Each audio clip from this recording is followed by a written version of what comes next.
આ દિવ્ય સભાની અંદર બિરાજમાન વડતાલ શ્રી લક્ષ્મીનારાયણ દેવગાદીના ભાવ્ય આચાર્ય શ્રી નોગેન્દ્ર પ્રસાદજી મહારાજ, પૂજ્ય હરિશ્ચંદ્ર શાસ્ત્રીજી, ઘનશ્યામ સ્વામી, ઈશ્વર કાકા, છપૈયા સ્વામી, ઉપસ્થિત પાર્ષદો, શ્રીજી મહારાજના લાડીલા દરેક વાલારીઓ, આવતીકાલે પરમ પૂજ્ય લાલજી મહારાજના વરદ હસ્તે આપણા નૂતન મંદિરની અંદર ભગવાન બિરાજમાન થવાના છે. સ્વામિનારાયણ ભગવાનની આજ્ઞા મુજબ આચાર્ય મહારાજશ્રી જ્યારે કોઈ મંદિરની અંદર પ્રાણ પ્રતિષ્ઠા કે મૂર્તિની અંદર ભગવાનનું આહ્વાન કરે અને એ મૂર્તિ જ્યારે આપણને મળે ત્યારે એ મૂર્તિની અંદર ભગવાનનો વાસ થયો ગણાય છે અને ત્યારે એ મૂર્તિ પૂજવા અને ધ્યાન કરવા યોગ્ય બને છે.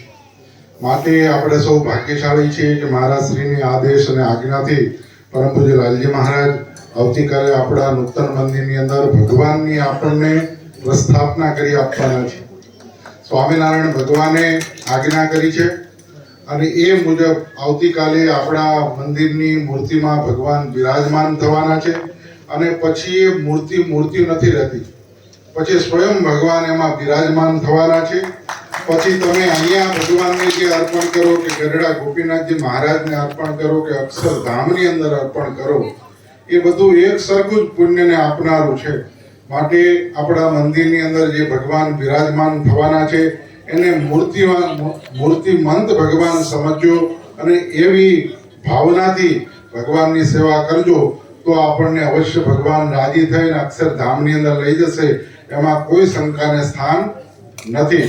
આજે એપાવટલી ગામ ખૂબ ભાગ્યશાળી બન્યું છે અને અમથોઈ લાલજી મહારાજના હૃદયમાં આ ગામનું સ્થાન છે અને આ ગામનો સત્સંગ ખૂબ સમજદાર છે, સિદ્ધાંતો મુજબ ચાલનારો સત્સંગ સમાજ છે. તમને કોઈને કઈ સલાહ આપવાની જરૂર નથી અને હવે સત્સંગની અંદર ખૂબ જાગૃતિ આવી રહી છે અને આ જાગૃતિના માધ્યમથી સ્વામિનારાયણ સંપ્રદાયનું બંધારણ ખૂબ આપણે મજબૂત બનાવવું છે, ભગવાનને રાજી કરવા છે અને ધર્મકુળને રાજી કરવા છે અને એમાં અગ્રેસર એપાવટલી ગામ બની રહે એના માટે ભગવાનની પરમ કૃપા અને ધર્મકુળનો આશીર્વાદ વરસતો રહે એ શબ્દો સાથે વિરમું છું. અસ્તુ. જય સ્વામિનારાયણ. ગઢપુરપતિ શ્રી ગોપીનાથજી મહારાજ, તેમજ પરમ પૂજ્ય ધર્મ ધુરંધર 1008 આચાર્ય શ્રી અજેન્દ્ર પ્રસાદજી મહારાજ,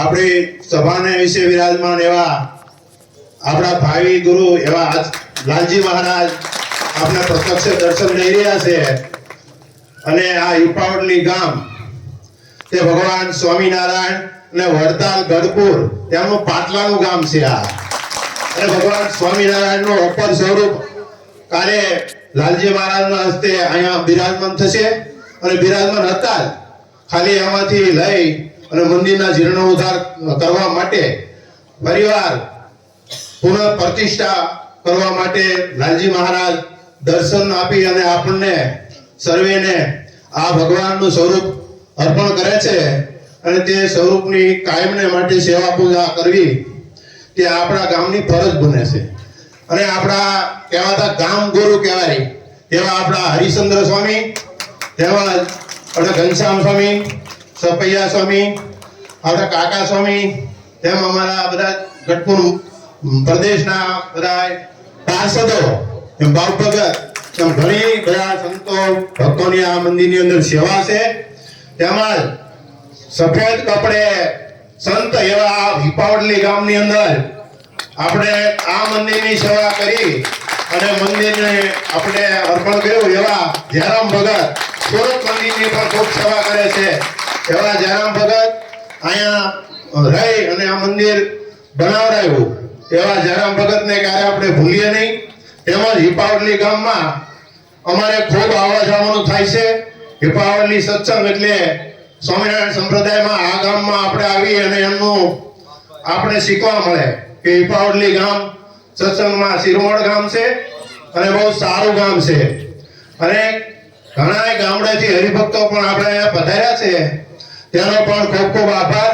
સુરતથી પધાર્યા છે, તેમજ આજુબાજુમાં આપત તો હું કહીશ કે જેસરથી મહુવા અને આમ તળાજા અને આમ ઠેઠ તો આપણે આગળ કડીનાર અને સોમનાથ સુધી એમાં હરિભક્તો છે એ ધર્મકુળને આશ્રિત છે અને ધર્મકુળનું પાકું પોતાનું આમ હૃદયને વિશે સ્થાન છે એવા જે હરિભક્તો સિંહ જેવા હરિભક્તો એ બધા બેઠા છે એ હરિભક્તોને હું ખૂબ નવાજું છું અને એ હરિભક્તોને ખાસ મારે ટકોર કરવાની છે હરિભક્તો ક્યારે પણ સલાયમન થશો નહીં અને ભગવાન સ્વામિનારાયણના ધામમાં જવા માટે આપણે સત્સંગી થયા છીએ આપણે કોઈ વાદ વિવાદ કે કોઈની હરીફાઈ માટે સત્સંગી નથી થવાનું અને સત્સંગી થવાય નહીં કારણ કે સત્સંગી એને કહેવાય કે ભગવાનના ધામ સુધી પહોંચીને રહે એ સાચો સત્સંગી કહેવાય તો કેમ પગાય ભગવાન સ્વામિનારાયણે કીધું કે મેં આ બે આચાર્યની સ્થાપના કરી છે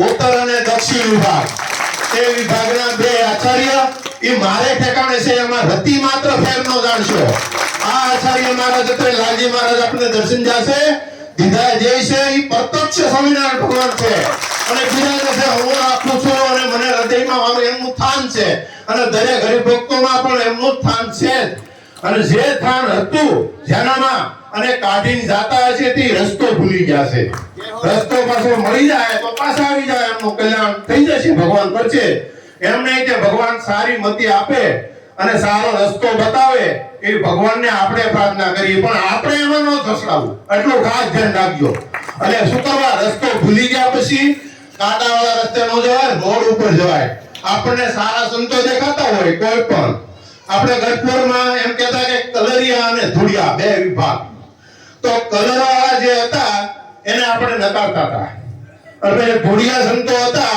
એ નિયમ ધર્મમાં ઉપવાસ નિયમ અને પાલન કરીને આપણે આવું બતાવતા હતા એટલે આપણે એમાં ફસાણા એટલે કેવા ફસાણા કે આપણો મોક્ષ બગડી જાય એવા ફસાણા કારણ કે સ્વામિનારાયણ ભગવાને નિષ્કળ સ્વામી એમ લખ્યું કે નિષ્કળ કાયમાં 30મું અને 31 કડવું વાંચી લેજો અને નિષ્કળ કાયમાં કડવું આવે પ્રકરણ નિષ્કળ સ્વામી લખે કે નાગ કવડે પછી વીચી કવડે સૂર્ય સડાવે પર્વતે કાપી નાખે પણ વિમુખને આપકમાં શરણે ન જવાય વિમુખમાં શરણે જાય તો 84 ના ફેરા ફરવા પડે અને વિમુખથી દૂર રહેજો વિમુખ કોને કહેવાય કે ગુરુ મંત્ર જેની પાસેથી લીધો હોય એની જ સામે પડનારા હોય એને વિમુખ કહેવાય બીજા કોઈનું નામ આપણે જવાનું નથી પણ વિમુખ જેવે કે વદન છે કથા સુણી નહીં જાત એ વિધિનો નિયમ મેં ભરતો છો બધી દાસ ભગવાનના ભક્તને એમ કીધું કે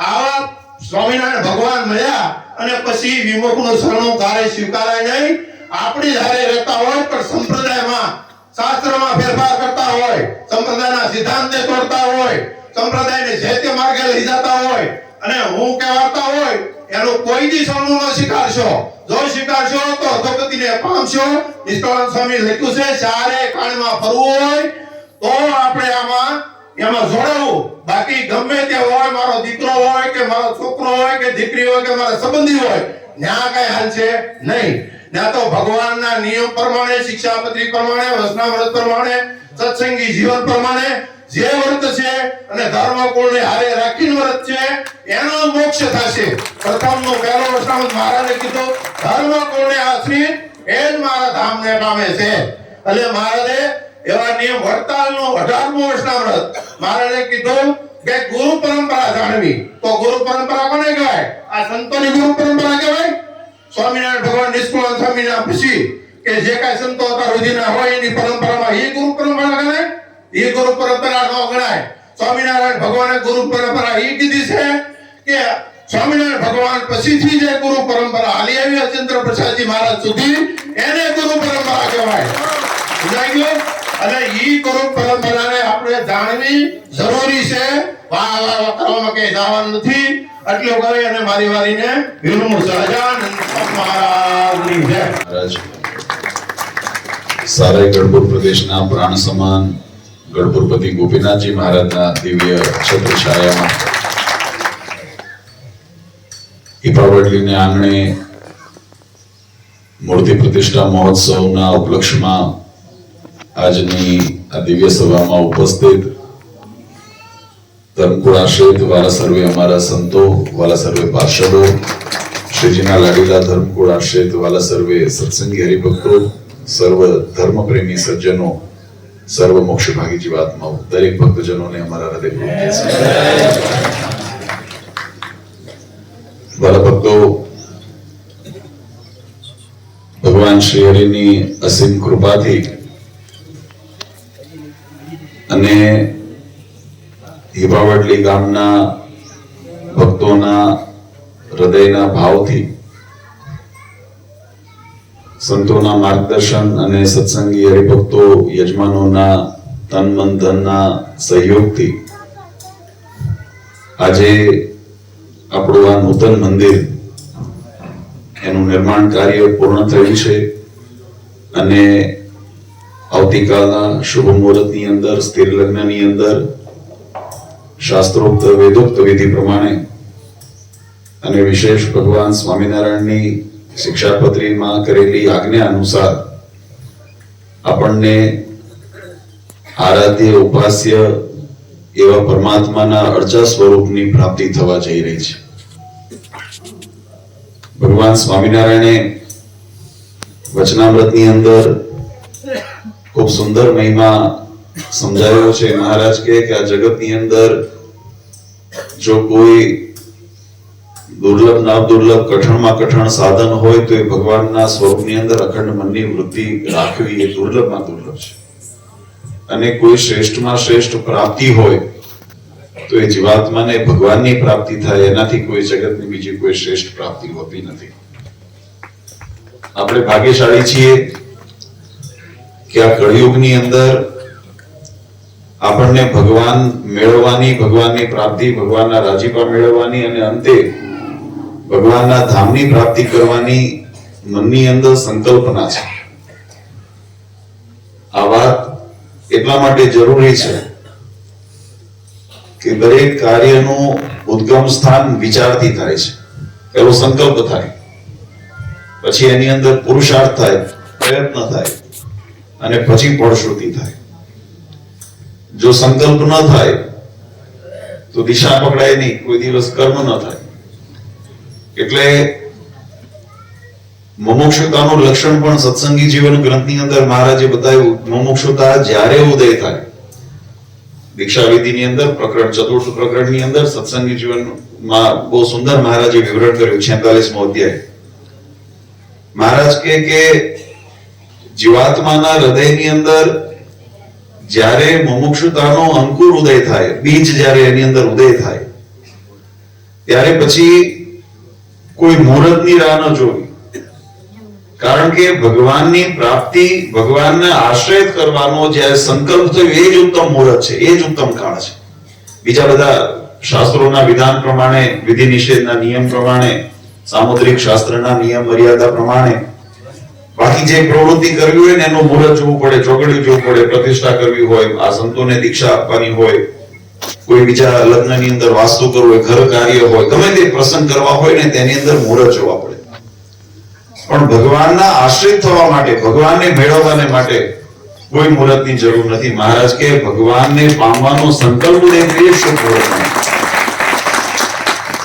અને એવા કોઈક શુભ મુહૂર્તની અંદર જ્યારે સંકલ્પ થયો હોય, સંકલ્પમાં પણ ફેર છે વાલા ભક્તો. આ વાત બહુ સમજવા જેવી છે. વધારે તો આપણે આજે ભગવાનની શોભાયાત્રા, ભક્તોનો ભાવ હતો કે બાપુજી આ બે પ્રસંગો જેસરનો અને પાવડલીનો સાથે રાખવાનું કારણે તો નજીક પડે, નહીતર અમારે દોડાદોડ લાંબી થઈ જાય ને સમય પહોંચી ન વળાય. એટલે બંનેને પ્રસંગ રાખ્યો. આમ 2 વર્ષથી હરિભક્તોની ઇંતજારી હતી કે અમારું મંદિરમાં પ્રતિષ્ઠા મહોત્સવ થાય, પણ આપણે સૌ જાણીએ છીએ કે 2 વર્ષ કોરોના કાળ, અને એ કોરોના કાળની અંદર જે સામાજિક અવ્યવસ્થા જે થઈ હતી અને ઘણા બધા પરિસ્થિતિઓ ગંભીરતાને કારણે આપણે એને મોકૂફ કરતા હતા, ઠેરતા હતા. પણ મહારાજે જે દિવસે, જે ઘડીએ આ પ્રસંગને નિર્ધારિત કર્યો હશે એ શુભ ઘડી એ આજે આવી ગઈ છે. અને આપણા સૌના સંકલ્પ પૂરા થવા જઈ રહ્યા છે. ત્યારે સંકલ્પ વિશે આપણે વાત કરતા હતા. સંકલ્પની અંદર કેવો ભાવ હોય એનાથી બહુ સુંદર સત્સંગની અંદર આ જાણવા જેવું છે. ગઢડા અંત્યના બીજા વચનામૃતની અંદર મહારાજે બહુ સુંદર વાત સમજાવી છે. મહારાજ કે આ જીવનો સ્વભાવ સમજણ કેવી છે, પ્રકૃતિ કેવી છે, એના ઉપર મહારાજે વાત કરી. મહારાજ કે આ જગત છે એ નાશવંત છે એવું દેખે છે. કોઈ સત્સંગી સત્સંગમાં આવ્યા પછી, કથા વાર્તાના યોગમાં આવ્યા પછી, શાસ્ત્રોનું જ્યારે જ્ઞાન થાય, ઉપદેશ થાય અને એ વાતને સમજે, જીવનમાં જોઈએ. કદાચ શાસ્ત્રની અંદર ન જોયું હોય તો આપણે ઘરની અંદર, કુટુંબની અંદર માણસ મળતા ન જોતા, કદાચ સત્સંગી નથી, કથા વાર્તાનો યોગ નથી, તોય આપણે જોઈએ છે ને આપણા પરિવારજનો, સ્નેહીજનો હાલતા ચાલતા બોલતા. હમણાં કોરોનાની અંદર તો કેટલા જુવાનિયાઓ બિચારા ભગવાનના ધામમાં શરીર છોડીને જતા. એટલે મહારાજ કહે કે આ જગતને નાશવંત જોવે છે અને આ દેહી જે જીવ છે, દેહની અંદર રહેલું જે છે, દેહી જેને કીધું છે શાસ્ત્રે, એવો જીવ, એ જીવ પણ જ્યારે શરીરનો ત્યાગ થાય છે ત્યારે શરીર એમ મળદાની જેમ પડ્યું હોય છે, જીવ ચૈતન્ય તત્વ નોખું થઈ જાય છે, એ પણ જોવે છે. પછી શરીરની અંદર કઈ તત્વ નથી હોતું. જ્યારે ચૈતન્ય આત્મા તત્વ જ્યારે બહાર નીકળી જાય પછી શરીર મળદું થઈ જાય છે અને એ શરીરની અંદર પછી ધીમે ધીમે દુર્ગંધ અને વગેરે વિકારની અંદર થવા માંડે છે. એટલે શરીરનો ધર્મ છે, જાયતે વૃદ્ધતે ક્ષીયતે, આ બધા એના અંદર વિકારો રહેલા છે અને એવો વિકારવાન શરીર છે. પણ એની અંદર જ્યાં સુધી ચૈતન્ય છે ત્યાં સુધી એ ચૈતન્યના પ્રભાવે કરીને જીવન આપણું શરીરની અંદર આપણે એનો ઉપયોગ કરીએ છીએ. પણ મહારાજ કે આ જગતને નાશવંત છે એવું દેખે છે એટલે જાણે છે. આ જીવ છે દેહથી નોખો છે એ પણ અનુભવે છે, એ પણ જાણે છે અને આ જગતના વિષયોની અંદર ક્યાંય સુખ નથી, સુખના નિધિ તો પરમાત્મા છે એવું પણ કદાચ જ્ઞાન થયું હોય તો પણ આ જગતનું મહત્વ છૂટતું નથી અને ભગવાનમાં એ થતું નથી. આ મહારાજે વચનામૃતની અંદર વાત કરી. મહારાજ કે એને જગતની અંદર મમત્વ જે છે, મોહ છે, એ જગતના પદાર્થોનો વિષયનો મોહ છૂટતો નથી અને જે ભગવાનનું સ્વરૂપ છે એની અંદર હેત થતું નથી. એનું શું કારણ હશે? આ કારણ વિચારવાનું, આપણે બધાએ વિચારવાનું છે. આ કેમ આવા જગત? કારણ કે તમે જો જ્યાં જ્યાં દ્રષ્ટિ કરીએ ત્યાં સત્સંગની અંદર, ભગવાનના માર્ગની અંદર વિક્ષેપો ઘણા આવે છે. ઘણા શત્રુ બનીને આવે છે, ઘણા મિત્ર બનીને પણ આવે છે. આ વસ્તુ પણ આપણને અનુભવ થઈ છે. આ ઘણી વખત શું છે કે આપણે ભણવા જે સ્કૂલમાં વિદ્યાર્થી જાય ને એને બે પ્રકારની પરીક્ષાઓ આપવી પડે, બે પ્રકારે એને ભણાવવામાં આવે. એક થિયરિકલ, જેની અંદર બધા જે વિષયો છે ને એને ભણાવીને, એને સમજાવીને કરવામાં આવે. બીજું પ્રેક્ટિકલ. પ્રેક્ટિકલમાં સમજણ પડે ને, જે પ્રયોગ હોય ને એને કરાવીને સમજાવાય. એમ મહારાજે સદ અસદની વ્યાખ્યાઓ શાસ્ત્રોમાં સમજાવી. મહારાજે સાધુ અસાધુનો વિવેક શાસ્ત્રોમાં સમજાવ્યો. મહારાજે ધર્મ અધર્મનો વિવેક શાસ્ત્રોમાં સમજાવ્યો. આ બધું થિયરી હતું પણ સમજાતું નહોતું એટલે પ્રેક્ટિકલ થઈને દેખાડ્યું. જો આને અધર્મ કહેવાય, આ ધર્મ કહેવાય. હું તો ભણાવવાનો જ હેતુ છે, આમાંથી શીખવાનું જ છે, આપણે જાણવાનું છે. એટલે કહેવાની પાછળનો ભાવાર્થ મહારાજે આ બધી વ્યાખ્યાઓ બતાવી. મહારાજ કે છતાંય જગતનો મોહ છૂટતો નથી, ભગવાનના સ્વરૂપમાં હેત થતું નથી. એની પાછળનું શું કારણ હતું? મુક્તાનંદ સ્વામી સત્સંગની માં એને મહારાજનો ઉત્તર કર્યો. મહારાજ એનું કારણ તો મંદ વૈરાગ્ય છે. એ જીવાત્માને છે ને વૈરાગ્ય નથી. આ જગતનો વૈરાગ્ય થાય તો જગતની સ્પૃહા છૂટે ને, અને વૈરાગ્ય નથી એટલે જગતની અંદરનો જે પ્રધાનપણું છે, જગતનું મહત્વ છે એ છૂટતું નથી. વિષયનું મહત્વ છૂટતું નથી, દેહનું મહત્વ છૂટતું નથી અને ભગવાનમાં હેત થતું નથી. પછી મહારાજે બહુ સુંદર ઉત્તર કર્યો. મહારાજ કે મુક્તાનંદ સ્વામી તમારી વાત સાચી છે કે મંદ વૈરાગ્યનું કારણ છે, પણ અમને એની અંદર કંઈક વિશેષ ભાષે છે, અમને એની અંદર કંઈક વિશેષ જણાય છે. પછી જે મહારાજે સિદ્ધાર્થની વાત સમજાવી, વાલા ભક્તો ખૂબ સમજવા જેવી વાત છે. આ સંકલ્પ કેવા આપણને કામ કઈ દિશા તરફ લઈ જાય છે. મનના વિકારો ઘણી વખત આપણને એમ થાય પેલા હારા હતા, હમણાં પ્રભુત્વે કીધું માર્ગ ભૂલ્યા, પણ ભૂલ્યા ન હોય, પહેલેથી ભટકેલા હોય. આપણને ભૂલા પાડે, આપણને ભૂલાડતા હતા. બાકી એના, અને આ વાત હું નથી કહેતો, વચનામૃત કહે છે. ભગવાન સ્વામિનારાયણ વચનામૃતની અંદર આ વાત સમજાવી. મહારાજ કહે કે આ સત્સંગ થતા થતા જીવાત્માનું જે અંગ બંધાય એ અંગ એવું ને એવું રહે છે, એ અંગમાં ફેર પડતો નથી અને એ અંગનો સત્સંગના યોગે કરીને પુષ્ટિ થાય છે, પણ અંગ બદલાતું નથી, એનું એ જ અંગ રહે છે. એટલે જેવું અંગ સત્સંગ વખતે બંધાઈ ગયું એ અંગમાં પરિવર્તન આવતું નથી. આ ક્યાં વિઘ્ન બતાવ્યું મહારાજે? આ વિઘ્ન ભગવાનની ભક્તિની અંદર, ભગવાનના સ્વરૂપની અંદર જીવાત્માનું મન સ્થિર નથી થતું, ભગવાનને રાજી કરવાનું મન નથી થતું, જગતના ચાળા ચૂથવાની અંદર, જગતની અંદર, મોહની અંદર બંધાયેલો રહે છે. એના માટેનું કારણ બતાવ્યું મહારાજે. વૈરાગ્ય તો કે મહારાજ સ્વામીને કે સ્વામી વાત સાચી તમારી, વૈરાગ્ય મંદ હોય એના કારણે તો આ વસ્તુ થાય, પણ એનાથી વિશેષ અમને એક વસ્તુ ભાસે છે. શું કે સત્સંગની અંદર આવ્યા, સત્સંગ થતા સત્સંગમાં આવતી વખતે પણ જીવાત્માનું એક પ્રકારનું અંગ બંધાતું હોય છે, અને એ જ્યારે અંગ બંધાતું હોય ત્યારે એવું ને એવું અંગ પછી કાયમ રહે છે, એની અંદર ફેર પડતો નથી. અને એમાં પછી મહારાજે દ્રષ્ટાંત દીધું, મહારાજ કે જો કામી હોય અને એ કામ જે છે એ એના જ્યારે અંગ બંધાતું હોય ત્યારે એની અંદર ભ્રમણા ઊભી કરે છે. ભ્રમણા ઊભી એટલે ભટકાવે છે મનની અંદર. પછી જેવું જેનું અંગ હોય, કામી હોય તો એનું કામે ભ્રમણા ઊભી કરે, લોભી હોય તો એનું લોભ ઊભી કરે, માની હોય તો એનું માન, એ ભ્રમણા ઊભી કરે છે, અને ભ્રમણાથી વિક્ષેપ થઈ જાય છે, અને પછી એ અંગ એવું ને એવું રહી જાય છે. એટલે અંગની કચાશ હોય ત્યારે મન ભટકાય છે, તારે ભગવાનની અંદર રહેતું નથી. આ વસ્તુ સમજો. એટલે સત્સંગમાં આવતી વખતે મહારાજે વચનામૃતમાં સમજાવ્યું, સત્સંગમાં જીવાત્મા જ્યારે જોડાય ત્યારે ખબરદારથી જોડાવું. મહારાજ કે પહેલા પોતાના અંગને ઓળખી લેવું. જે અંગ ભગવાનના પ્રાપ્તિની અંદર, ભગવાનને મેળવવાની અંદર, મોક્ષની અંદર વિક્ષેપરૂપ બનતા હોય, એવા પોતાના સ્વભાવ હોય, એવા પોતાના અંતઃશત્રુ હોય, કામ, ક્રોધ, લોભ, મોહ, માયા, મત્સર, ઈર્ષા, તૃષ્ણા, માન, સન્માન, પૈસો, સંપત્તિ, દેહ, એ આ બધું જગતની અંદર રહેલું છે, પણ એની અંદર જો મોક્ષ માર્ગમાં બાધારૂપ બનતું હોય તો મહારાજ કે પહેલા વિચારે કરીને એને ટાળજો, પછી આ માર્ગમાં આવજો. નહીં તો શું થશે, આપણે શું થયું, ચાળાને મૂક્યા વગર આપણે આવ્યા છીએ. આ સત્સંગની અંદર મોટા ભાગે ભૂલ અહીંયા પડે છે કે જે હેતુ હતો એ હેતુને વિસરીને આ સત્સંગની અંદર આપણે જ્યારે પછી ગ્રહસ્થ હોય તોય ભલે, ત્યાગી હોય તોય ભલે, અને અમે કદાચ જો એ ભૂલ કરીએ તો અમને પણ મોક્ષ માર્ગમાં વિઘ્ન ઊભું થાય. કારણ કે ભગવાનના વચને કીધું છે, મહારાજે એ સિદ્ધાંત આપણને સમજાવ્યો છે કે સત્સંગમાં આવતા પહેલા પોતાના લક્ષ્યને, પોતાના સંકલ્પને શુદ્ધ કરી નાખજો. જો સંકલ્પની અંદર કામના બીજી કઈ રહી ગઈ તો ભ્રમણા ઊભી થશે, ને એવું ભ્રમિત અંગ સાથે જો સત્સંગમાં જોડાશું ને તો જે ક્યારેય જગતનો મોહ છૂટવાનો નથી અને ક્યારેય ભગવાનમાં પ્રીતિ થવાની નથી. આપણે આ મંદિર બનાવ્યું છે, આ મંદિરની અંદર હમણાં હરિશ્ચંદ્ર સ્વામીએ બહુ સુંદર ઇતિહાસની વાત કરી. પૂર્વે સંતોએ કેટલો દાખલો કર્યો. આપણા હરિભક્તો ત્યારે તો આવા સંપત્તિનો અભાવ હતો, આટલા બધા ભક્તો, ખેતી પ્રધાન્ય જીવન, સામાન્ય જીવન, એમાંથી એ થોડા ભેગા કરીને એ તે વખતે મંદિરો બનાવ્યા. ને એના પહેલા પૂર્વે જોઈએ તો મહારાજના સમકાલીન સમયમાં આજથી 200-250 વર્ષ પૂર્વે તો આટલી પણ સ્થિતિ નહોતી. અને એની અંદર સંત સંતોએ ગામડે વિચરણ કરી અને જે દાખલો કર્યો, આ બધો દાખલો જીવાત્માને ભગવાન સાથે જોડવા માટે કર્યો છે. આપણે એક મર્યાદાના વિષયની અંદર જો વિચારીએ તો જગતની અંદર બે પ્રકારના ધર્મ રહ્યા છે, એક શરીરનો ધર્મ અને એક આત્માનો ધર્મ. આપણે શરીરના ધર્મનું પ્રાધાન્ય પણ હોવું જોઈએ જ્યાં સુધી વ્યવહારિક કાર્ય છે ત્યાં સુધી. આ વાત સમજો, વ્યવહારિક કાર્ય જ્યાં સુધી છે ત્યાં સુધી દેહ ધર્મનું પ્રધાન પણ હોય. એટલે કે દીકરા દીકરીનો સંભાળ લેવો, પુત્ર પરિવાર હોય તો એની સંભાળ લેવી, માવજત લેવી, સમાજની અંદર ઉપયોગી થવું, એમના લગ્ન કરાવવા, એમને ભરણ પોષણ કરવું, આ બધું વ્યવહારિક જવાબદારીઓ છે. અને વ્યવહારિક જવાબદારીઓનું પ્રધાનપણું વ્યવહાર કાર્યની અંદર હોય. પણ જ્યારે આત્મકલ્યાણનો જ્યારે પ્રશ્ન આવે ત્યારે આત્મકલ્યાણના સાધનની અંદર મહારાજ કે ભગવાનનું કાર્ય પ્રધાનપણે રાખવું. જ્યાં સુધી પરમાત્માનું પ્રધાનપણું, અને એમાં પણ વચનામૃતની અંદર મહારાજે બહુ સુંદર એક વિશેષની વાત કરી. મહારાજ કે આ જગતની અંદર આ મન ભ્રમિત કેમ થાય છે ને એના માટે વાત સમજાવું છું.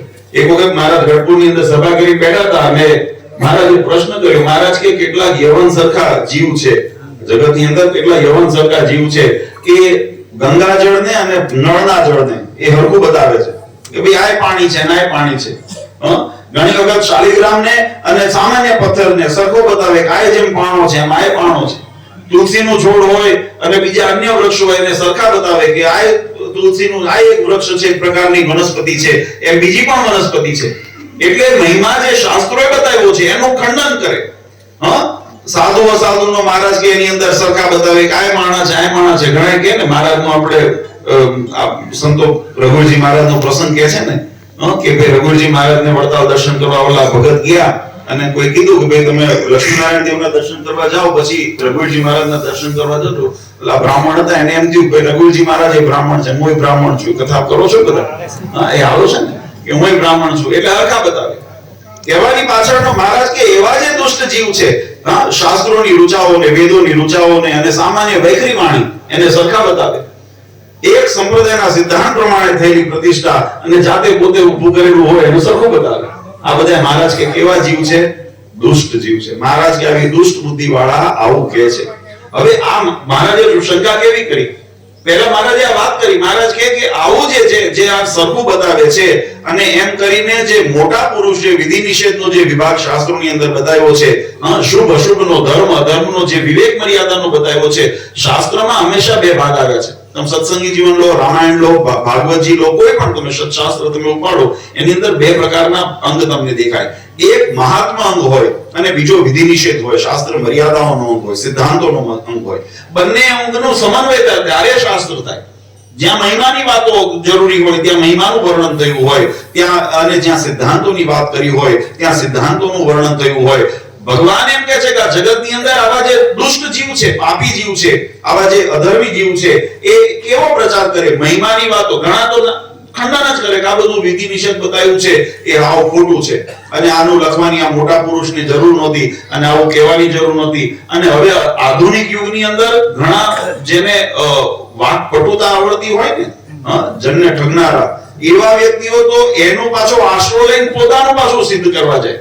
આ કળિયુગ છે એટલા માટે મહારાજ કીધું કે પોતા શાસ્ત્રોના વચનનો અવળા અર્થ કરીને, શાસ્ત્ર વચનના અવળા અને સિદ્ધાંતોના અવળા અર્થ કરીને પોતાનું એક તો ખંડન જ કરે છે કે આ બધું લખવાની જરૂર નથી, આ મર્યાદાઓ બતાવવાની જરૂર નથી, જેમ એ માણા છે આમ આ માણા છે, આ બધી મર્યાદાઓ શા માટે બતાવી? આ બધું ખોટું કર્યું છે, આની જરૂર નહોતી. એટલે મોટા પુરુષના વાક્યોનું ખંડન કરે અને ઘણા એનું પોતાનું અર્થઘટન કરીને એનું અવળા અર્થ કરીને એનું ખંડન કરે, પણ હું તો ખંડન કરે. એટલે મહારાજ કહે કે આવું આ જે કરે છે તો આ વિધિ નિષેધમાં લખાયું એ સાચું લખાયું છે? આજે તમને પૂછું, શિક્ષાપત્રી લખી, હવે અત્યારે તો એવું થાય ને, શિક્ષાપત્રીનું પાલન ન થતું હોય, ભાગવતજીનું પાલન ન થતું હોય, વેદોના સિદ્ધાંતોનું એનું પાલન ન થતું હોય, તો આપણને મનમાં એવો સંકલ્પ થાય ને કે આ બધું લખ્યું હશે તો આ બધું જ્યારે સમાજમાં દેખાતું નથી તો સાચું લખ્યું હશે. મહારાજે પ્રશ્ન કર્યો છે સભાને, સંત પરમહંસો બધા બેઠા હતા અને મહારાજે પ્રશ્ન કર્યો કે આ જે વિધિ નિષેધની અંદર મોટા પુરુષે જે વાત લખી છે, આ સિદ્ધાંતની મર્યાદાની જે વાત લખી છે, આ વાત સાચી હશે કે ખોટી હશે? ત્યારે મહારાજ કે ઉભારો, મોટા સંતો પછી જવાબ આપો, પહેલા નાના પરમહંસો જવાબ આપો. અને સભ્ય સ્વામી એમ મહારાજે પછી નાના સંતોએ જવાબ આપે, પાછો તો સાંભળજો. મોટાની નાનાની વિવેક, ઘણા મોટા પુરુષની વાત કરે પણ મહારાજે પ્રશ્ન કોને પૂછ્યો? નાનાને પૂછ્યો. મહારાજે નાના સંતોને કીધું, નાના સંતો તમે જવાબ આપો. ત્યારે નાના સંતોએ કીધું કે મહારાજ, વિધિ નિષેધના જે નિયમ હોય ને એ સાચા જ હોય, એનાથી જ કલ્યાણ થાય. આ સંતોએ ઉત્તર કર્યો કે વિધિ નિષેધના જે નિયમ હોય એ સાચા હોય અને એનાથી જ કલ્યાણ થાય. જો એવું ન હોય ને તો ઉર્ધ્વગતિ, અધોગતિ, સ્વર્ગ અને નર્ક એનો જે ભેદ છે એ ભેદનો કોઈ અર્થ ન રહે. ઉર્ધ્વગતિ, અધોગતિ, ભાઈ પાપ પુણ્ય જો સરખા જ હોય, કર્મને જો કર્મની દ્રષ્ટિએ જોઈએ તો પુણ્ય કર્મ અને પાપ કર્મનો વિવેક પણ ન રહે, ધર્મ અધર્મનો વિવેક ન રહે. અને એટલા માટે જે શાસ્ત્રોએ વિધિ નિષેધના નિયમ બતાવ્યા છે એ સાચા છે. અને મહારાજે પછી બહુ રાજી થઈને કીધું, મહારાજે સંતોને કે નાના છો ને પણ સાચી દિશામાં છો, આ બધા યાદ રાખજો. આ બધા નાના છો ને પણ સાચી દિશામાં હશો ને મહારાજ કે તો કલ્યાણ થશે. વિધિ નિષેધના જે શાસ્ત્રોની મર્યાદાના જે નિયમ છે એ જ કલ્યાણનો ભાત બતાવે છે, એ જ કલ્યાણના માર્ગ ઉપર કરે છે. મનસ્વી રીતે કાર્ય કરવાથી ક્યારેય કલ્યાણ થતું નથી. એટલે એ શાસ્ત્રની મર્યાદા પછી મહારાજે આગળ વાત કરી. મહારાજ કે પછી એમાં હુંડિયામણનું મહારાજે દ્રષ્ટાંત દીધું. કોઈ સારો કુશળ સાહુકાર હોય અને હુંડી લખી આપે તો હુંડીની કિંમત તો કાગળ જેટલી જ છે ને.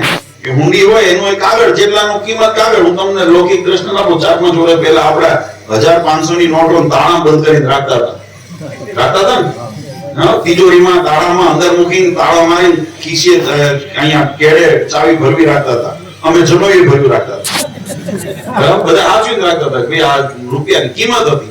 અને એક દિવસે માનનીય આપણા પ્રધાનમંત્રી શ્રી નરેન્દ્રભાઈ મોદી, મુખ્યમંત્રી શ્રી આવીને જાહેરાત કરી દીધી કે હવે આજકાલ 12 વાગ્યા પછી આ ચલણી નોટ બંધ. તો બીજે દિવસે એમાં દાળિયા વેચાતા હતા. એમાં પેલા પડીકા બનાવીને દાળિયા. કેમ? કારણ કે એ ખોટું કરે. એની અંદર લખનારની તાકાત, જેને લખનાર એટલે મહારાજ કીધું કાગળની હુંડિયામણનું મહારાજે દ્રષ્ટાંત દીધું કે આ હુંડીનું કિંમત તો કાગળ જેટલી જ છે, પણ એ કાગળ લખનારની અંદર જે પ્રતિભા, એનો જે પ્રભાવ છે ને, એની જે તાકાત છે ને એ કામ કરે છે. અને ક્યારે ખબર પડે કે કોઈ સાહુકાર, કોઈ વેપારીને ત્યાં જાય અને સાહુકારે લખેલી હુંડી ત્યાં આગળ રજૂ કરે તો ત્યાં રૂપિયાનો ઢગલો થાય. અને એ જે એટલે એની અંદર એનો પ્રતાપ રહેલો છે. અને જે વ્યક્તિએ હુંડિયામાં લખી આપનાર સાહુકારનો પ્રતાપ નથી જાણતા એ મૂર્ખ છે. મહારાજ કીધું એ મૂર્ખ છે, એને એનો મહિમા નથી અને એટલા માટે એને ખોટું કહે છે. વાલા ભક્તો, આ વાત એટલા માટે કરવી જરૂરી છે. મહારાજ કે એ જ રીતે આ મોટા પુરુષની વ્યાખ્યા કરી. મોટા પુરુષનું મહારાજે વર્ણન કર્યું. નહીંતર મહારાજને કદાચ ખબર હશે 200 વર્ષ પહેલા કે આ મોટા પુરુષની અંદર ઘણા મહારાજ તમારા જેવા ચડી જશે. મોટા પુરુષ કેમ કરવું એટલે અમે કહીએ એમ કરવું, અમે કહીએ એમ કરવું નહીં. મહારાજે મોટા પુરુષનું પાછળ દ્રષ્ટાંત આપ્યું. મહારાજ કે વાલ્મીકી જેવા હોય, નારદજી જેવા હોય, વ્યાસજી જેવા હોય, એને જે લખ્યું. આ બધા કોણ હતા? જેને શાસ્ત્રો લખ્યા. વ્યાસ ભગવાને પુરાણ, ભાગવત, ઉપનિષદ આદિ સ્મૃતિઓ લખી.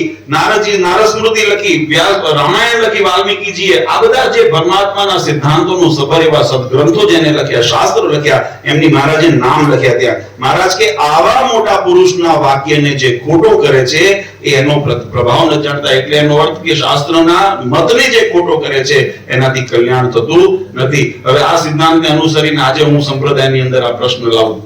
વચનામૃતના સિદ્ધાંતને અનુસરીને શ્રીજી મહારાજે આ સંપ્રદાયની જ્યારે સ્થાપના કરી ત્યારે શ્રીમદ સદગુરુ શતાનંદ મુનિએ, ગોપાળાનંદ સ્વામીએ, બ્રહ્માનંદ સ્વામીએ, મુક્તાનંદ સ્વામીએ, આધારાનંદ સ્વામીએ અને સ્વયં ભગવાન સ્વામિનારાયણે જે ભક્ત ચિંતામણી, હરિલીલામૃત, સત્સંગી જીવન, શિક્ષાપત્રી આદિ ગ્રંથો મહારાજે સ્વયં લખ્યા.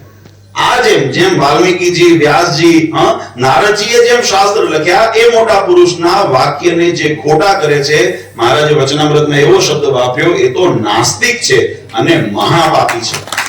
આજે વિચારજો કે જે શાસ્ત્રના વચનને ખોટા કરે છે, નાસ્તિક છે. આજે ઘણા એમ કે વ્યવહારમાં આ દેખાય છે. આ સમજણનું એટલા માટે જરૂરી છે વાલા ભક્તો. આ સત્સંગની અંદર કલ્યાણનો માર્ગનો ખપ જેને હોય એને માર્ગ કેવો લેવો જોઈએ. આપણે ઘણી વખત વ્યવહારની અંદર પણ આ બધું ચલાવી લે. ભૂદેવોને ઘણી વખત પ્રેશર કરતા હોય, અમારા લગ્નમાં ઉતાવળ છે, ચલાવી લો. અમારે આ સગવડ નથી, અહીંયા ચલાવી લો. અહીંયા આગળ મહાપૂજા વાસ્તુ કરવું હોય અમારે આ સગવડ, અમારે ટાઈમ નથી, ચલાવી લો. આ બધું ખોટું છે. શાસ્ત્રના મતને જે ખોટા કરીને કલ્યાણનો માર્ગ ક્યારે સરળ થતો નથી. અને એટલા માટે મહારાજ કીધું તો મહાપાપી છે. હવે આ સિદ્ધાંતને જો વિચારીએ તો આજે જે ભગવાન સ્વામિનારાયણે શિક્ષાપત્રી લખી, જો વ્યાસ ભગવાને લખેલા શાસ્ત્રોને ખોટા કરતા હોય, એ મહાપાપી હોય, તો ભગવાન સ્વામિનારાયણની લખેલી શિક્ષાપત્રીને, દેશ વિભાગના લેખને, સત્સંગી જીવનને, ભક્ત ચિંતામણી આદિ જે ગ્રંથો છે, ઉમાનંદ સ્વામી, મંજુકેશાનંદ સ્વામી, ગોપાળાનંદ સ્વામીએ આપણે વાતોની, આધારાનંદ સ્વામી કથાઓ કરીએ છીએ, પણ એના જે સિદ્ધાંતો છે એમાં બે મહિમાની વાતો કરો અને સિદ્ધાંતની વાતને ગૌણ કરો. વિધિ નિષેધનો વિભાગ એવો શબ્દ વાપર્યો છે. એને ખંડન કરો તો એને કેવા કેવા. જો ઓલા ભગવાનના જે વેદવ્યાસ આદિના જે કરેલા શાસ્ત્રોનું, નારદજીનું જે ખંડન કરતા હોય, મહારાજ કે આ તો નાસ્તિક છે અને મહાપાપી છે. તો આજે ભગવાન સ્વામિનારાયણ સંપ્રદાયની જે મર્યાદાઓ બાંધી અને જે નંદ સંતોએ, ગોપાળાનંદ સ્વામી આદિ સંતોએ, મુક્તાનંદ સ્વામી આદિ મુક્તાનંદ કાવ્ય, નિષ્કુળાનંદ કાવ્ય, બ્રહ્માનંદ કાવ્ય, આ બધા શાસ્ત્રોની અંદર તમે જુઓ, ભક્ત ચિંતામણી જુઓ, અને સાથે સાથે સત્સંગી જીવન ગ્રંથ જે શતાનંદ મુનિએ મહારાજની હાજરીની અંદર જેને લખ્યું, એના સિદ્ધાંતો અને સ્વયં દેશ વિભાગનો લેખ જે મહારાજે માથે સંપ્રદાયના બંધારણ રૂપે લખાયો, આજે એના સિદ્ધાંતને ખોટા કરે છે, એને શું ગણવા? આ સંકલ્પની વાત છે. અને આવું કેમ થાય છે? આવું કેમ થાય છે? કારણ કે જ્યારે સત્સંગમાં જોડાણા, વચનામૃત અંત્યનું બીજું, જ્યારે સત્સંગમાં જોડાણા ત્યારે ભ્રમણા રહી ગઈ. અને ભ્રમણા માની જે કામી હતા એને કામની ભ્રમણા રહી, જે લોભી હતા એને લોભની ભ્રમણા રહી, જે સ્વાર્થી હતા એને સ્વાર્થની ભ્રમણા રહી, જે માની હતા એને માનની ભ્રમણા રહી. અને ભ્રમણાએ સાહેબ કહ્યું છે એટલે ભગવાનમાં ક્યારેય પ્રીતિ થવાની નથી. આ જગતમાં જ રહેવાના છે, આ જગતના બંધનની અંદર જ રહેવાના છે. એ જગતની દ્રષ્ટિએ કદાચ સફળ થતા હશે. કળિયુગ છે ને, કળિયુગમાં તો અધર્મ પોષાશે. હજુ તમે ભાગવતજી ચતુર્થ જ્યારે ચરણ આવશે, ભાગવતજી એમ કહે છે ત્યારે તો ધર્મ અને અધર્મમાં કોઈ ભેદ જ નહીં રહે. એટલો બધો અધર્મ વ્યાપશે. પણ વાલા ભક્તો, એ વ્યાપે ન વ્યાપે એનાથી મને આપણને હરખશોભ નથી. પણ આપણી ચિંતા શું છે કે એમાં મારું કલ્યાણ ન બગડે. આપણી સૌની ચિંતા શું હોવી જોઈએ? એ વ્યાપે ન વ્યાપે એ પરમાત્મા જોશે. યદા યદા હિ ધર્મસ્ય ગ્લાનિર્ભવતિ ભારત અભ્યુત્થાનમ ધર્મસ્ય તદાત્માનમ સૃજામ્યહમ. પરમાત્માને લાગશે કે હવે આ ધર્મ વધ્યો છે, ત્યારે પરિત્રાણાય સાધુનામ વિનાશાય ચતુષ્કૃતામ ધર્મ સંસ્થાપનાર્થાય સંભવામિ યુગે યુગે. એ પરમાત્માની જવાબદારી છે. એ પરમાત્મા એનું કાર્ય કરશે. પણ એ કાર્ય કરે અને એ યુગ, કારણ કે હજુ તો પ્રથમ ચરણ ચાલે છે, ત્યાં સુધી જતા જતા આપણે કેટલા ફેરા ફરવા. એટલે આપણે આપણો ફેરવાને ટાળવા છે, આપણે ફરી ફેરવામાં આવવું નથી. એટલે સાવધાન થજો. મહારાજે વચનામૃતની અંદર એમ કીધું. એટલે સત્સંગની અંદર જ્યારે આપણે સંકલ્પ કરતા હોય, જ્યારે અંગ બંધાતું હોય ને, ત્યારે સાવધાન થવું. જે અંગ સત્સંગની અંદર વિક્ષેપ કરે, જે અંગ મોક્ષ માર્ગની અંદર વિક્ષેપ કરે, જે ભગવાન સાથે પ્રીતિ કરવાની અંદર વિક્ષેપ કરે, ભગવાનની આજ્ઞા પાલનની અંદર વિક્ષેપ કરે, એવા તમામ અંગને મહારાજ કે એને નબળા પાડીને પછી સત્સંગની અંદર અગ્રેસર થવું, તો તમને પરમાત્મા સુધી પહોંચે. આ પ્રાપ્તિ સત્સંગની રીત શીખવા માટે છે. આજે આપણે ખરેખર બહુ આનંદ બળબાવી છીએ. આમ તો જેમ પૂર્વ સંતોએ પણ વાત કરી, ઈપાવળીનો સત્સંગ અને આ ખરેખર આ જેસર ગઢડા પ્રદેશનો આ બધો વિસ્તાર, ગારિયાધાર આજુબાજુનો જે વિસ્તાર, એનો સત્સંગ એ નિયમ નિશ્ચય પક્ષમાં દ્રઢ વાળો છે. આ માન ને લોભમાં ખેંચાય એવો સત્સંગ નથી. હશે કદાચ કોઈ કોડા તો એ જાય તો એનું એવું તો હોય, પણ એની ચિંતા આપણે કરીને આપણે પોતાનો મોક્ષ ન બગાડવો. ખાસ જેમ આને વચનામૃતના શબ્દોને યાદ કરવા કે જે શાસ્ત્ર વિધિ નિષેધ ભગવાનની આજ્ઞાનું જે ખંડન કરે છે, મહિમાની વાત કરે ને ખંડન કરે, અમુક તો હાવ ખંડન કરે છે. નાસ્તિક હોય તો હાવ ખંડન કરે, પણ કોક દોડડાયા હોય ને તાજા કરેલા, એ પણ આ શતાનંદ સ્વામીએ લખેલી સત્સંગી જીવન, બ્રહ્માનંદ સ્વામી, મુક્તાનંદ સ્વામી, ગોપાળાનંદ સ્વામી જેવા સમર્થ સંતોએ જેને સિદ્ધાંતોની વાત અને પાછા ગઈકાલે એના એક કથા કરતા હતા. ગોપાળાનંદ સ્વામી આમ કીધું, આ ક્યાં ગયું એ કીધું. આ બધી વસ્તુને ખાસ એટલા માટે કહેવું પડે. આ કેમ આપણે આ કોઈની ટીકા કરવા, કોઈની નિંદા કરવા વાત નથી કહેતા. આપણે ભૂલા ન પડીએ ને એના માટે વાત કરું છું. આ સિદ્ધાંતની વાત છે. આપણે ભૂલા ન પડીએ. આપણે જે હેતુ માટે આ મંદિર કરવાનો દાખલો ક્યારે સફળ થશે? જો મંદિરની અંદર ભગવાનનો વાસ થાય, આપણા હૃદય મંદિરની અંદર ભગવાનનો વાસ થાય, ત્યારે આપણું જન્મ સફળ થાય. અને એ કેમ થાય? ત્યારે આપણે એવું જીવન જીવીએ. ત્યારે આપણા વિચારોની અંદર મન કર્મ વચન. સોમલાખાચાર્ય મહારાજને પૂછ્યું, મહારાજ કીધું ગુણ કરીને એ જ થાય, રૂપે કરીને થાય, કામે કરીને થાય, લોભે કરીને થાય, બધા અલગ અલગ પ્રકાર બતાવે. મહારાજ કે ગુણ કરીને થાય. ત્યારે સોમલાખાચાર્ય પૂછ્યું, મહારાજ બાયલો મેલો? તો મહારાજ કે બાયલાથી કઈ ન થાય, દેખાવથી કઈ નહીં થાય. એ તો મન કર્મ વચને, મન કર્મ વચને જ્યારે પરમાત્માની અંદર હેત જીવાત્મા કરે, મનથી, કર્મથી, વચનથી. ઘણા એવું કે અમારા હૃદયમાં ભગવાન છે પણ કર્મ ન હોય, કર્મ વિમુખો ના કરતા હોય, તો મહારાજ કે એમ કલ્યાણ થતું નથી. એટલે કલ્યાણને માટે આપણે આ દાખલો કર્યો છે. સંતોએ મહેનત કરી, હરિભક્તોએ મહેનત કરી, દાતાઓએ મહેનત કરી, પોતાની જે સદલક્ષ્મીનો સદવ્યય કર્યો. આ ભૂદેવોએ આટલા અગ્નિનારાયણની આગળ તાપમાં બેસીને વેદોના મંત્રો સાથે ભગવાનના આવાહન, શુદ્ધિકરણ વગેરે તમામ જે પ્રક્રિયા એનું પૂર્ણ કરી અને ભગવાનની આજ્ઞા પ્રમાણે, કાલે શિક્ષાપત્રીની આજ્ઞા પ્રમાણે ભગવાન જે અધિકાર આપીને ગયા છે, અધિકાર પ્રમાણે પરમ પૂજ્ય આચાર્ય શ્રી અરવિંદ પ્રસાદજી મહારાજની આજ્ઞાથી આવતીકાલે શુભ મુહૂર્તની અંદર અમે ભગવાનની પ્રાણ પ્રતિષ્ઠા કરશું. અમે અમારું દાયિત્વ તો નિભાવશું, પણ અમારા દાયિત્વને જો સફળ કરવું હોય તો તમારે તમારું દાયિત્વને ઉમેરવું પડશે, તમારી જવાબદારીને ઉમેરવી પડશે. આ જાગૃતિ સત્સંગની અંદર મર્યાદા રાખવી પડશે. આ સત્સંગની અંદર સમજણ રાખવી પડશે. સત્સંગનું અંગ મજબૂત રહે, સિદ્ધાંતો મજબૂત રહે, અને તો ભગવાનનો અહીંયા આગળ કાયમ વાસ કરીને અમે કાયમ કહીએ છીએ કે મંદિર આ બનાવ્યું એની શોભા છે બાહ્ય દ્રષ્ટિએ. આ મંદિર આપણે શરીર રૂડું રૂપાળું હોય ને એ કેવું બાહ્ય હાવ દેખાય, પણ બોલે તો શું કહેવાય, પૈસા પડી જાય એવું હોય ને ઘણા. ખબર પડે કોઈ ઓલા કોણ મને એક વાર્તા કીધી હતી કે એક પેલા કોઈને ત્યાં લગ્ન માટે ગયા, થોડી રમૂજની વાત છે પણ વિષયાંતર નથી કરવું, પણ એક લગ્ન કરવા ગયા, એમાં કોઈ બેન હતા, એને બોલવામાં જીભ કઈ પકડાતી હશે એટલે બધાએ કીધું તું બોલીશ નહીં એવું એ કીધું. એટલે શું લગ્ન પાકું થઈ જાય. આપણે ગૃહસ્થ આશ્રમમાં એવું હોય ને કે ભાઈ ગમે તેમ કરીને લગ્ન પાકું થાય એટલે કે ભાઈ બોલીશ નહીં. બધા વેવાઈ વાળા આવ્યા જોવા અને એને ના પાડી હતી બોલવાની, અને ઓલી એક મૂંગી થઈને બેઠી હતી દીકરી, અને એ ત્યાં આગળ એમાં શું થયું, ચાયમાં શું કહેવાય કંઈક પડ્યું હતું દેખાણું, એટલે એ કે તીડી તળી એટલે પેલા કે તીડી નથી ભૂકી છે. આવું વાર્તા